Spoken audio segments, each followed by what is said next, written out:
Jesus Reigns. യേശു വാഴുന്നു ശുശ്രൂഷകളിലേക്ക് നിങ്ങൾക്ക് സ്വാഗതം.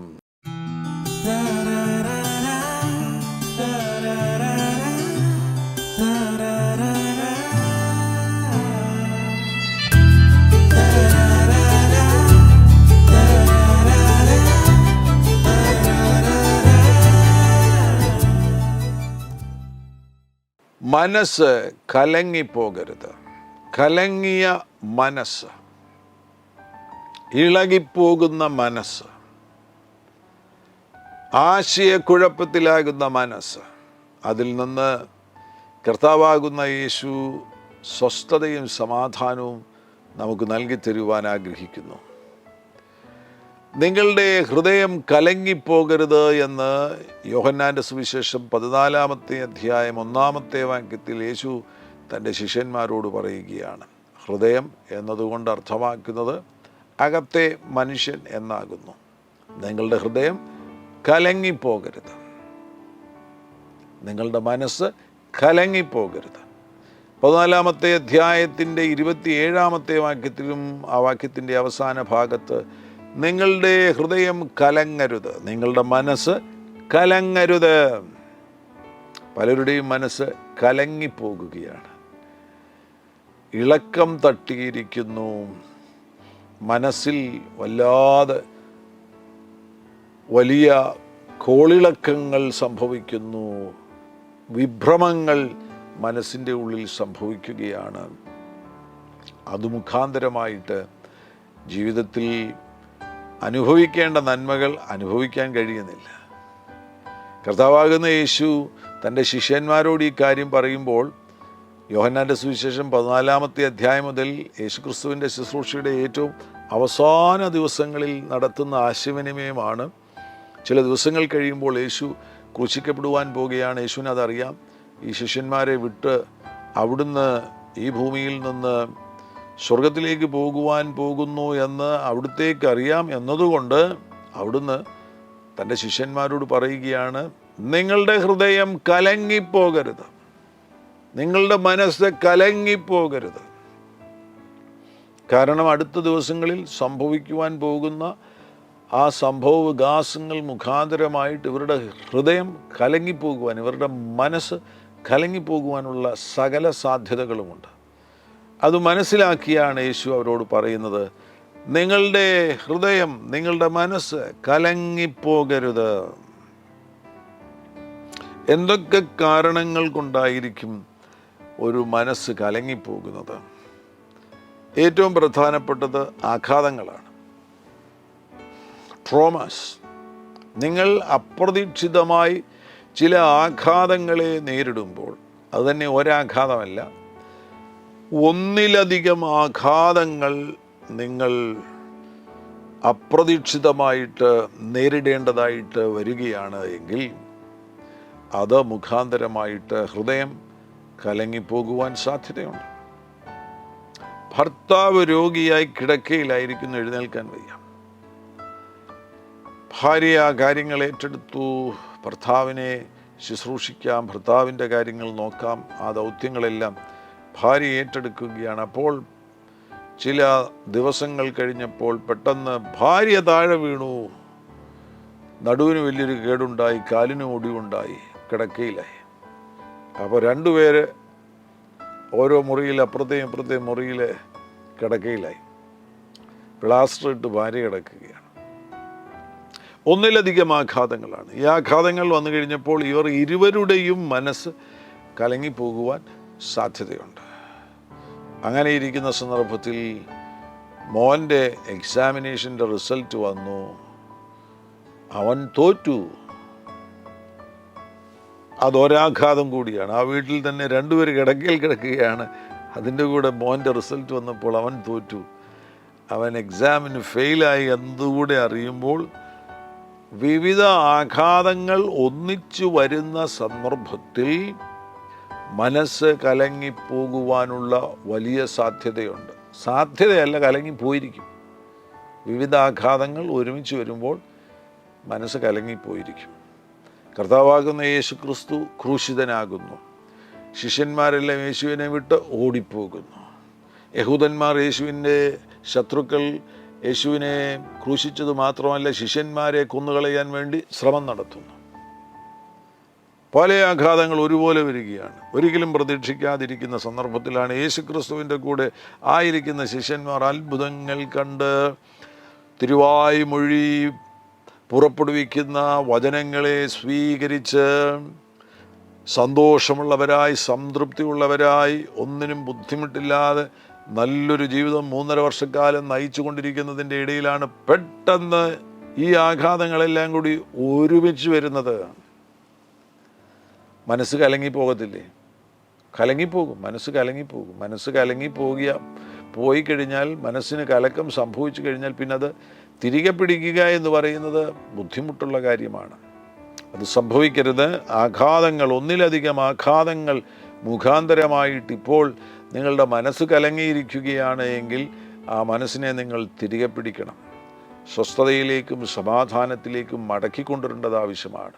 ഇപ്പോൾ വന്നിരിക്കുന്ന ഈ പ്രതിസന്ധികളെയെല്ലാം അതിജീവിച്ച് പുറത്തു വരണം എന്നാഗ്രഹിക്കുന്നുവെങ്കിൽ മനസ്സിൻ്റെ ആരോഗ്യം വളരെ പ്രധാനപ്പെട്ടതാണ്. ആരോഗ്യമുള്ള ഒരു മനസ്സ് ഉണ്ടെങ്കിൽ മാത്രമേ ഈ പ്രതിസന്ധികളിൽ നിന്ന് പുറത്തു വരുവാൻ കഴിയത്തുള്ളൂ. അപ്പോൾ മനസ്സ് കലങ്ങിപ്പോകാതെ ആ കലക്കം വന്ന മേഖലകളെ വീണ്ടും സമാധാനത്തിലേക്കും സ്വസ്ഥതയിലേക്കും മടക്കിക്കൊണ്ടുവന്ന് മനസ്സിന് ആരോഗ്യമുള്ളവരായിട്ട് മുൻപിൽ വന്നിരിക്കുന്ന എല്ലാ പ്രതിസന്ധികളെയും കീഴ്പ്പെടുത്തണം.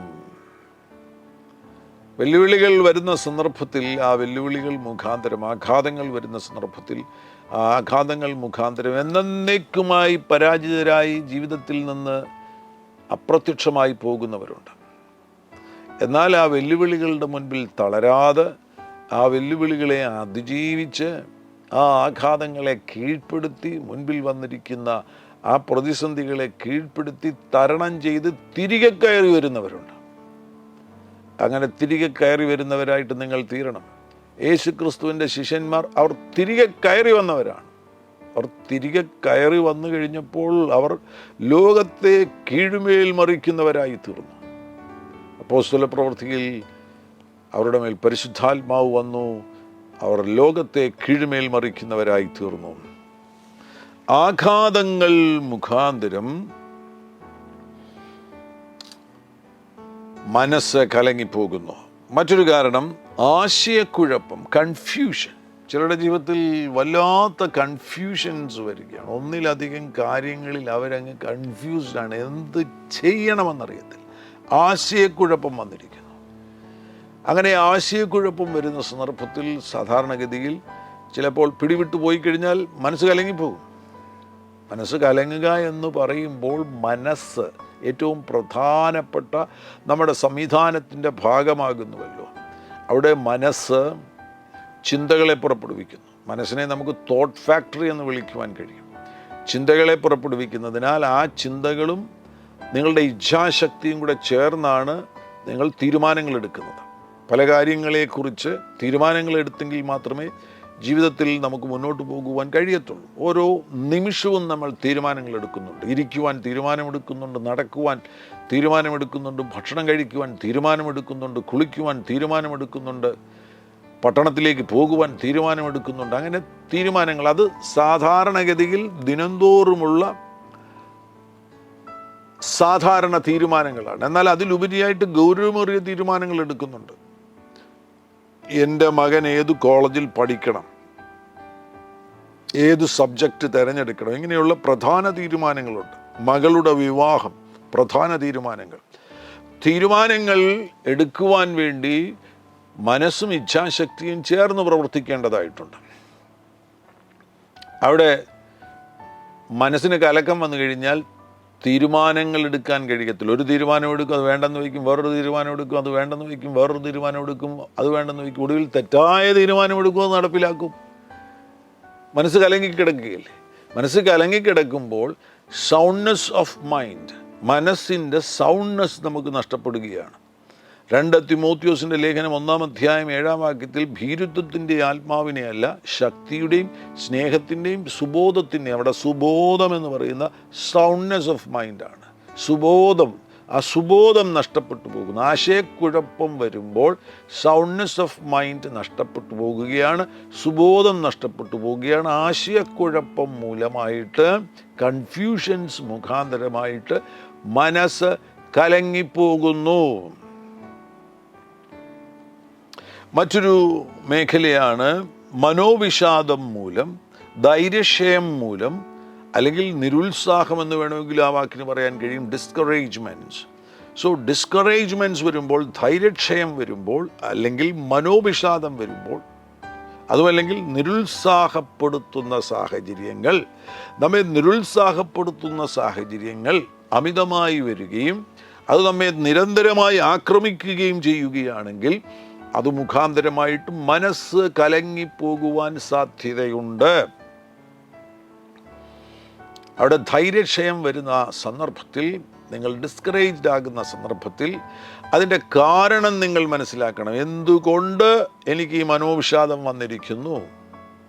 ആ കാരണത്തെ നമുക്ക് മാറ്റുവാൻ കഴിയുമോ? മാറ്റുവാൻ കഴിയുമെങ്കിൽ ആ മനോവിഷാദത്തെ നമുക്ക് ഉടനടി തന്നെ സൗഖ്യമാക്കുവാൻ കഴിയും. എന്തായാലും അവിടെ അതിനെ കാരണത്തെ കണ്ടെത്തിയതിന് ശേഷം പരിഹരിക്കുവാൻ വേണ്ടി ശ്രമിക്കുക. പരിഹരിക്കുവാൻ കഴിയുന്നില്ല എന്നുണ്ടെങ്കിൽ, പരിഹാരമില്ലാത്തതാണ് ആ മനോവിഷാദത്തിന് കാരണമായിരിക്കുന്നത്, പരിഹരിക്കുവാൻ കഴിയാത്തതാകുന്നു എങ്കിൽ അതിനെ പിന്നിലേക്ക് എറിഞ്ഞു കളയുക. ഇനി ഒരിക്കലും അതിൻ്റെ അടിസ്ഥാനത്തിൽ ഞാൻ മനക്കലക്കത്തിൽ ജീവിക്കുകയില്ല എന്ന തീരുമാനത്തോടുകൂടെ അതിനെ മറവിയിലേക്ക് എറിഞ്ഞു കളഞ്ഞ്, ഫൊർഗോട്ടിലേക്ക് എറിഞ്ഞു കളഞ്ഞ് മനസ്സിനെ സൗഖ്യമാക്കിയിട്ട് മുന്നോട്ട് പോകുക. പഴയ ആ മനോവിഷാദത്തിന് കാരണമാകുന്ന കാര്യത്തിൽ നിങ്ങൾ തുടർന്ന് ജീവിക്കേണ്ട കാര്യമില്ല. മനോവിഷാദം മൂലം മനസ്സ് കലങ്ങിപ്പോകുവാൻ സാധ്യതയുണ്ട്.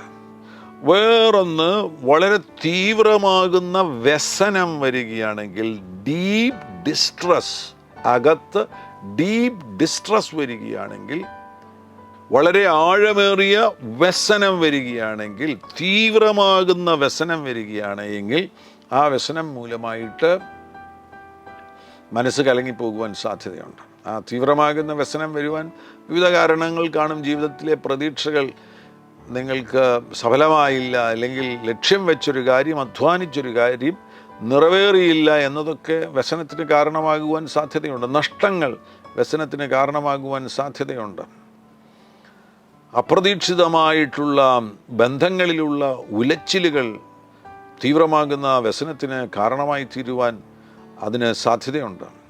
എന്തുമാകട്ടെ, വ്യസനം മുഖാന്തരമായിട്ട് മനസ്സ് കലങ്ങിപ്പോകുവാൻ സാധ്യതയുണ്ട്.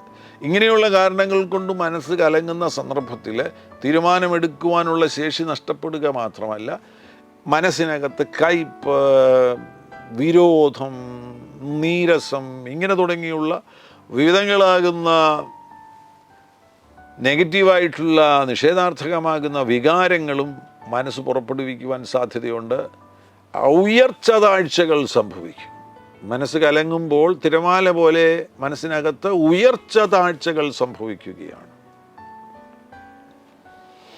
ഇനിയും മനസ്സ് കലങ്ങിപ്പോകുന്ന മറ്റൊരു സാഹചര്യമാണ് തീവ്രമാകുന്ന ഭയം. ഭയം നമുക്ക് നമ്മുടെ സംവിധാനത്തിൻ്റെ ഭാഗമാകുന്നു എങ്കിൽ പോലും ഭയം പരിധിക്കപ്പുറത്തേക്ക് പോകുകയാണ് എങ്കിൽ, അത് കേടുവരുത്തുന്ന ഭയമായി തീരുമ്പോൾ നമുക്ക് സ്വാഭാവികമായി തന്നെ നമ്മുടെ സർവൈവൽ ഇൻസ്റ്റിങ്ക്റ്റായിട്ട് എല്ലാവർക്കും ഭയമുണ്ട്. നമുക്ക് ഈ ഭൂമിയിൽ ജീവിക്കണമെന്നുണ്ടെങ്കിൽ ഭയം കൂടാതെ, ഭയത്തിൻ്റെ ഒരു ചെറിയ അളവാണ്, അത് സർവൈവൽ ഇൻസ്റ്റിങ്ക്റ്റാണ്. അപകടം മുന്നിലുണ്ട് എന്നുള്ള മുന്നറിയിപ്പാണ് ഭയം എന്ന് പറയുന്നത്. ഡേഞ്ചർ മുന്നിലുണ്ട് എന്നുള്ള ആ മുന്നറിയിപ്പ് നമ്മുടെ മനസ്സിനകത്ത് സംഭവിക്കുന്നു. അതൊരു വികാരമായി പുറപ്പെടുകയാണ്. അതാണ് ഭയം എന്ന് പറയുന്നത്. ആരോഗ്യപരമാകുന്ന ഹെൽത്തി ഫിയറാണ്. ഹെൽത്തി ഫിയർ ഇല്ലാതെ നമുക്ക് ഈ ഭൂമിയിൽ ജീവിക്കാൻ കഴിയത്തില്ല. എന്നാൽ ഫിയർ എപ്പോൾ അൺഹെൽത്തി ആയി തീരുമ്പോൾ നമ്മുടെ സർവൈവലുമായിട്ട് ബന്ധപ്പെടുന്നതിനപ്പുറമായിട്ട് അൺഹെൽത്തി ഫിയറായി തീരുമ്പോൾ ആ ഫിയറിന് നമ്മുടെ മനസ്സിനെ കലക്കി കളയുവാനുള്ള ശക്തിയുണ്ട്. ഭയം മുഖാന്തരം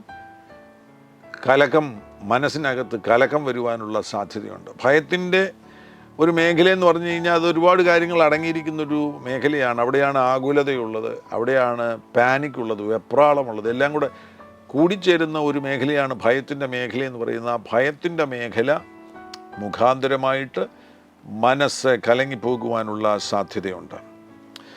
പ്രതീക്ഷ നഷ്ടപ്പെടുന്നത് മുഖാന്തരമായിട്ട് മനസ്സ് കലങ്ങിപ്പോകുവാനുള്ള സാധ്യതയുണ്ട്. തീവ്ര ദുഃഖം മൂലമായിട്ട് മനസ്സ് കലങ്ങിപ്പോകുവാനുള്ള സാധ്യതയുണ്ട്. അത് ഏറ്റവും പ്രിയപ്പെട്ട ആരുടെയെങ്കിലും വേർപാട് മുഖാന്തരം ഈ ലോകത്തിൽ നിന്ന് അവർ മാറ്റപ്പെട്ടു, അങ്ങനെ ഒരു തീവ്ര ദുഃഖം വരികയാണെങ്കിൽ ആ തീവ്ര ദുഃഖം മുഖാന്തരമായിട്ട്, ആ ഗ്രീഫ് മുഖാന്തരമായിട്ട് മനസ്സ് കലങ്ങിപ്പോകുവാനുള്ള സാധ്യതയുണ്ട്. ഇതെല്ലാം മനസ്സിലാക്കിയാണ് നമ്മുടെ കർത്താവാകുന്ന യേശു ക്രിസ്തു തൻ്റെ ശിഷ്യന്മാരോട് പറഞ്ഞത്, നിങ്ങളുടെ ഹൃദയം കലങ്ങിപ്പോകരുത്. ഇനി കലങ്ങിപ്പോകാതിരിക്കണമെന്നുണ്ടെങ്കിൽ അതിൻ്റെ പരിഹാരമാർഗങ്ങൾ, ഏറ്റവും പ്രധാനപ്പെട്ട പരിഹാരമാർഗം യേശു തന്നെ ഇവിടെ പറയുകയാണ്. 1-ാം വാക്യത്തിൽ, യോഹന്നാൻ്റെ സുവിശേഷം 14-ാം അധ്യായം 1-ാമത്തെ വാക്യത്തിൽ, നിങ്ങളുടെ ഹൃദയം കലങ്ങിപ്പോകരുത്, ദൈവത്തിൽ വിശ്വസിപ്പീൻ, എന്നിലും വിശ്വസിപ്പീൻ. മനസ്സിനെ സംരക്ഷിക്കുവാൻ വേണ്ടിയുള്ള ഒരു പ്രധാനപ്പെട്ട ആയുധം നമുക്കിവിടെ കാണാൻ കഴിയുന്നത് എന്താ? വിശ്വാസം. ആരിലുള്ള വിശ്വാസമാണ്? ദൈവത്തിലുള്ള വിശ്വാസം. ആരിലുള്ള വിശ്വാസമാണ്? യേശു ക്രിസ്തുവിലുള്ള വിശ്വാസം. വിശ്വാസമാണ് ഏറ്റവും പ്രധാനപ്പെട്ട കാര്യം. എഫേസ്യ ലേഖനത്തിൽ തന്നെ അതിൻ്റെ 6-ാമത്തെ അധ്യായത്തിൽ ഹോൾ ആർമർ പാസേജ്, നമുക്ക് ലഭിച്ചിരിക്കുന്ന കവചങ്ങളെക്കുറിച്ചുള്ള ആ പ്രത്യേക ഭാഗത്ത് അതിൻ്റെ ആ ലിസ്റ്റിൽ നമുക്ക് കാണാൻ കഴിയുന്നുണ്ട് 13 വാക്യങ്ങളിൽ. അതുകൊണ്ട് ദുർദിവസത്തിൽ 6-ാം അധ്യായം 13 മുതലുള്ള വാക്യങ്ങളിൽ, അതുകൊണ്ട് ദുർദിവസത്തിൽ എതിർപ്പാനും സകലവും സമാപിച്ചിട്ട് ഉറച്ചു നിൽപ്പാനും കഴിയേണ്ടതിന് ദൈവത്തിൻ്റെ സർവായുധവർഗം എടുത്തുകൊള്ളുവീൻ. സർവായുധവർഗത്തെക്കുറിച്ചുള്ള ഈ ഭാഗം, ഹോൾ ആർമർ പാസേജ്.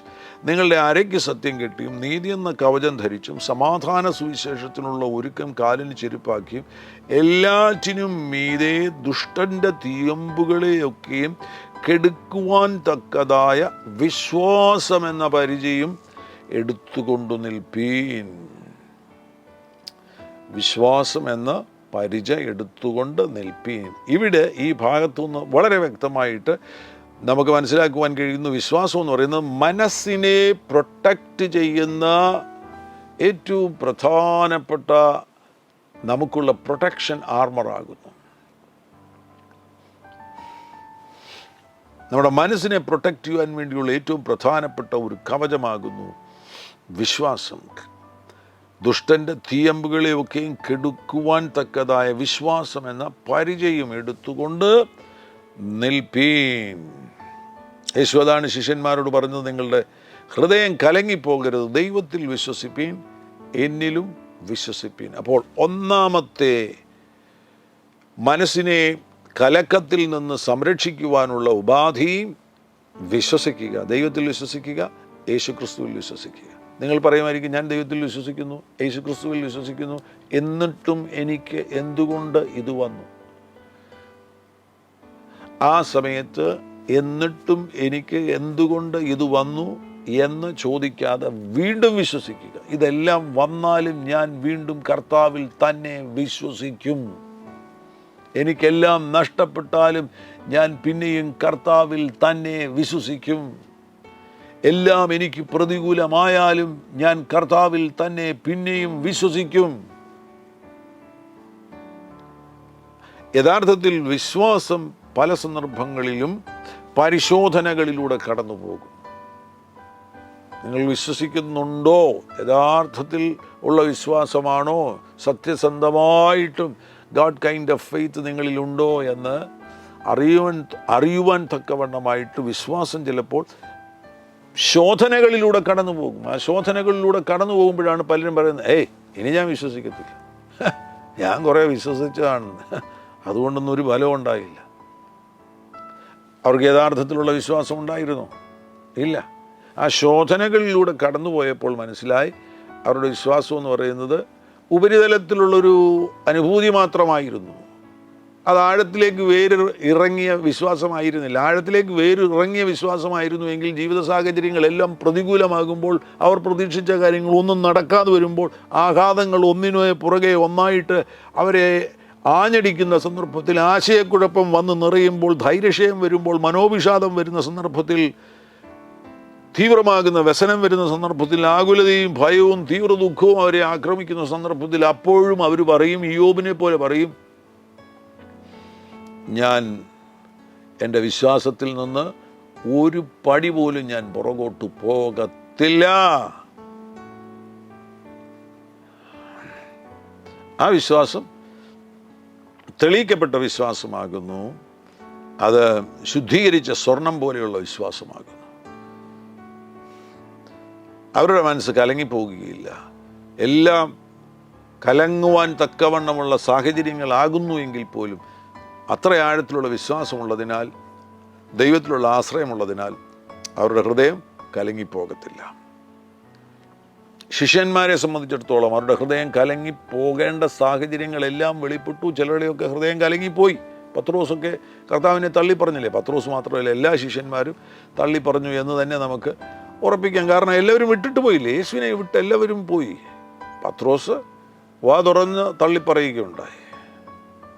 അല്ലാതെ ഉള്ള ശിഷ്യന്മാരെല്ലാം പ്രവൃത്തിയിലൂടെ യേശുവിനെ തള്ളിപ്പറയുകയുണ്ടായി. അപ്പോൾ അവരെല്ലാം മനസ്സ് കലങ്ങിപ്പോകുന്ന സാഹചര്യങ്ങൾ വന്നവരുടെ മനസ്സോ അകമാനമൊന്ന് ഇളകി മറിഞ്ഞ് കലങ്ങി എങ്കിൽ പോലും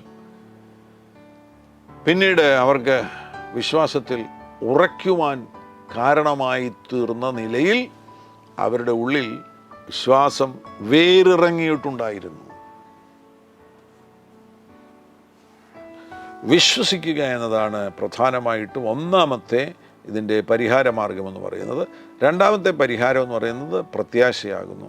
കർത്താവ് ഈ വാക്യത്തിൽ തന്നെ യോഹന്നാൻ 14:2 എൻ്റെ പിതാവിൻ്റെ ഭവനത്തിൽ അനേകം വാസസ്ഥലങ്ങളുണ്ട്, ഇല്ലെങ്കിൽ ഞാൻ നിങ്ങളോട് പറയുമായിരുന്നു, ഞാൻ നിങ്ങൾക്ക് സ്ഥലമൊരുക്കുവാൻ പോകുന്നു. പ്രത്യാശ. നിങ്ങളുടെ ഹൃദയം കലങ്ങിപ്പോകാതിരിക്കണമെന്നുണ്ടെങ്കിൽ ഏറ്റവും പ്രധാനപ്പെട്ട രണ്ടാമത്തെ പരിഹാര മാർഗം എന്ന് പറയുന്നത് പ്രതീക്ഷിക്കുവാൻ തുടങ്ങുക. മുന്നോട്ട് നോക്കി പ്രതീക്ഷിക്കുവാൻ തുടങ്ങുക. നിത്യത വരെയുള്ള പ്രതീക്ഷ നിങ്ങളങ്ങ് സ്വീകരിക്കണം. ഈ ലോകത്തിനപ്പുറത്ത് അനന്തമാകുന്ന ഭാവി കാലത്ത് ഞാൻ യേശുക്രിസ്തുവിനോടുകൂടെ സ്വർഗസ്ഥലങ്ങളിൽ വസിക്കുവാൻ പോകുന്നു. ഇപ്പോൾ തന്നെ ഞാൻ സ്വർഗസ്ഥലങ്ങളിലാണ് വസിക്കുവാൻ പോകുന്നത്. അതുകൊണ്ട് ഭൂമിയിൽ ഞാൻ ആയിരിക്കുന്ന ഈ നാളുകളിൽ, ഇനി ശേഷിക്കുന്ന സമയത്തും എനിക്ക് നല്ല കാര്യങ്ങൾ വരുവാൻ പോകുകയാണ്. ഇതുവരെയുള്ള കാര്യങ്ങളെല്ലാം എനിക്ക് ആഘാതങ്ങളായി തീർന്നു, മനോവിഷാദം കൊണ്ടുവരുന്ന കാര്യങ്ങളായി തീർന്നു എങ്കിൽ പോലും അതിൽ നിന്ന് ഞാൻ കരകയറി വരുമ്പോൾ വീണ്ടും എനിക്ക് നല്ല കാര്യങ്ങൾ സംഭവിക്കും. ഈ ഭൂമിയിൽ ഞാൻ ശുഭകരമാകുന്ന കാര്യങ്ങളെ കാണുവാൻ പോകുന്നു എന്നുള്ള ആ പ്രതീക്ഷ, ആ പ്രത്യാശ, അതിനപ്പുറത്ത് എനിക്ക് അനന്തഭാവികാല നിത്യതയുണ്ട്, എന്നിൽ നിത്യജീവൻ ഉള്ളതുകൊണ്ട് ഞാൻ ഈ ലോകത്തിലെ ജീവിതത്തിന് ശേഷമായിട്ട് അപ്പുറത്തെ ലോകത്തിൽ സ്വർഗത്തിൽ എത്തിച്ചേരുകയും അവിടെ എനിക്ക് വാസസ്ഥലങ്ങളുണ്ട്. കർത്താവാകുന്ന യേശുക്രിസ്തു എനിക്ക് വേണ്ടി ഒരു സ്ഥലമൊരുക്കുവാൻ വേണ്ടി പോയിരിക്കുന്നു. ഈ പ്രത്യാശ മനസ്സിൻ്റെ കലക്കത്തെ സൗഖ്യമാക്കുവാൻ വേണ്ടിയുള്ള മറ്റൊരു പ്രധാനപ്പെട്ട പരിഹാര മാർഗമാകുന്നു. ഇനിയും 14-ാമത്തെ അധ്യായത്തിൽ തന്നെ 27-ാം വാക്യത്തിൽ നിങ്ങളുടെ ഹൃദയം കലങ്ങരുതെന്ന് യേശു പറയുന്നുണ്ട്. അവിടെ കർത്താവ് നമ്മോട് പറയുന്നൊരു പ്രധാനപ്പെട്ട കാര്യമാണ്, ഞാൻ എൻ്റെ സമാധാനം നിങ്ങൾക്ക് തന്നേച്ചു പോകുന്നു. അപ്പോൾ മനസ്സ് കലങ്ങാതിരിക്കുവാൻ വേണ്ടിയുള്ള മൂന്നാമത്തെ പരിഹാര മാർഗമെന്ന് പറയുന്നത് യേശുക്രിസ്തുവിൽ നിന്നുള്ള സമാധാനം സ്വീകരിക്കുക. നിങ്ങളായിരിക്കുന്ന മുറിയിൽ സ്വസ്ഥമായിട്ടിരിക്കുക. പ്രാർത്ഥിക്കരുത്, അന്യഭാഷ പറയരുത്, വേറൊന്നും ചെയ്യരുത്. സ്വസ്ഥമായിട്ടിരുന്നിട്ട് കർത്താവിനോട് പറയണം, കർത്താവേ, അങ്ങയുടെ സമാധാനത്തെ എൻ്റെ ഹൃദയത്തിൽ നിറയ്ക്കണമേ. അങ്ങയുടെ സമാധാനം വന്നിപ്പോൾ എൻ്റെ ഹൃദയത്തിൽ നിറയട്ടെ. ഒരു 20 മിനിറ്റ് അങ്ങനെ ഇരിക്കുക, വേറൊന്നും ചെയ്യരുത്. യേശുക്രിസ്തുവിൽ ശ്രദ്ധ കേന്ദ്രീകരിച്ചുകൊണ്ട് സമാധാനം സ്വീകരിക്കുക, സമാധാനം സ്വീകരിക്കുക. കർത്താവ് നമുക്ക് വാഗ്ദത്തം ചെയ്തിരിക്കുകയാണ്, ഞാൻ എൻ്റെ സമാധാനം നിങ്ങൾക്ക് തന്നേച്ചു പോകുന്നു. അതുകൊണ്ട് രക്ഷിക്കപ്പെടുന്ന സമയത്ത് തന്നെ നിങ്ങൾക്ക് ആ സമാധാനം ലഭിച്ചിരിക്കുകയാണ്. അതിനെ ഒന്ന് സജീവമാക്കിയാൽ മതി. മനസ്സ് കലങ്ങിപ്പോകുവാൻ സാധ്യതയുള്ള ആ സമയത്ത് കർത്താവിൻ്റെ സാന്നിധ്യത്തിലിരുന്ന് ആ സമാധാനത്തെ സ്വീകരിക്കുക. ഈ 3 പരിഹാര മാർഗങ്ങൾ നടപ്പിലാക്കുക. ഇതിലധികം പരിഹാര മാർഗങ്ങൾ പരിശുദ്ധാത്മാവ് നിങ്ങൾക്ക് നൽകി തരുവാൻ വിശ്വസ്തനാണ്.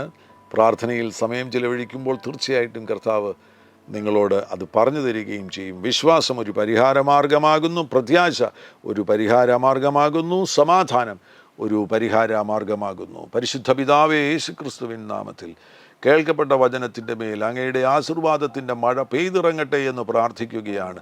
ഈ ശബ്ദം കേട്ട് ആശയക്കുഴപ്പത്തിലായിരിക്കുന്നവർ, മനോവിഷമത്തിലായിരിക്കുന്നവർ, മനോവിഷാദത്തിലായിരിക്കുന്നവർ, വ്യസനത്തിലായിരിക്കുന്നവർ, തീവ്ര വ്യസനത്തിലായിരിക്കുന്നവർ, ഒന്നിലധികം ആഘാതങ്ങൾ ആക്രമിച്ച് മനസ്സ് കലങ്ങിപ്പോയവർ, അല്പം പോലും പ്രതീക്ഷയില്ലാതെ പ്രതീക്ഷ അറ്റുപോയവർ, അങ്ങനെയുള്ളവരെയെല്ലാം തൊടണം കർത്താവേ, അവരുടെ മനസ്സിനെ തൊടണമേ എന്ന് പ്രാർത്ഥിക്കുന്നു.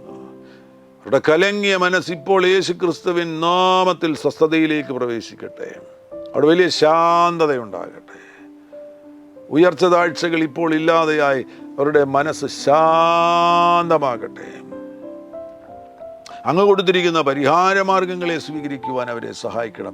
വിശ്വസിക്കുവാനുള്ള കരുത്ത് കൊടുക്കണമേ, പ്രത്യാശിക്കുവാനുള്ള കരുത്ത് കൊടുക്കണമേ. അങ്ങിൽ നിന്നുള്ള സമാധാനം, യേശുവിൻ്റെ സമാധാനം, ആ സമാധാനം കൊണ്ട് തങ്ങളുടെ വ്യക്തിത്വത്തെ നിറയ്ക്കുവാനുള്ള ആത്മാവിലുള്ള വെളിപ്പാടിപ്പോൾ പ്രിയപ്പെട്ടവരുടെ മേൽ പകരണമേ എന്ന് പ്രാർത്ഥിക്കുകയാണ്. അത്ഭുതങ്ങൾ അങ്ങ് ചെയ്യുന്നതിനായി സ്തോത്രം ചെയ്യുന്നു. ശാരീരിക രോഗങ്ങൾ അനുഭവിക്കുന്നവർ യേശുക്രിസ്തുവിൻ നാമത്തിൽ സൗഖ്യമാകട്ടെ. യേശുവിൻ നാമത്തിൽ മനസ്സുകൾ സൗഖ്യമാകുന്നു, ശരീരങ്ങൾ സൗഖ്യമാകുന്നു. ഈ സമയത്ത് തന്നെ കർത്താവേ, വഴികൾ തുറക്കപ്പെടട്ടെ.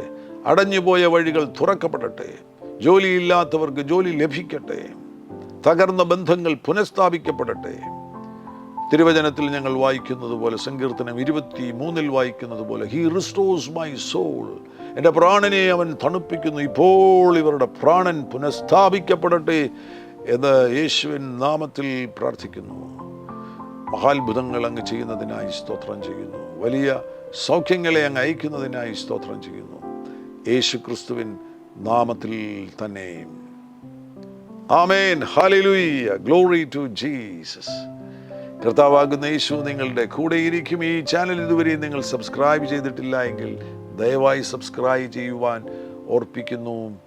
മാത്രവുമല്ല, നിങ്ങൾ ഈ സന്ദേശം മറ്റുള്ളവർക്ക് പങ്കുവയ്ക്കുവാൻ മനസ്സ് കാണിക്കണം. കർത്താവാകുന്ന യേശു നിങ്ങളുടെ കൂടെയിരിക്കും. God bless U.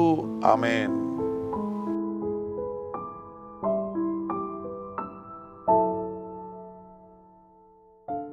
എല്ലാ പ്രഭാതത്തിലും 3 മിനിറ്റ് നീണ്ടു നിൽക്കുന്ന ഒരു ചെറിയ സന്ദേശം വാട്സപ്പിൽ അയക്കുന്നുണ്ട്. നിങ്ങൾക്കത് ലഭിക്കണമെന്ന ആഗ്രഹമുണ്ടെങ്കിൽ സ്ക്രീനിൽ കാണുന്ന നമ്പറിൽ ഒരു മെസ്സേജ് അയയ്ക്കുക.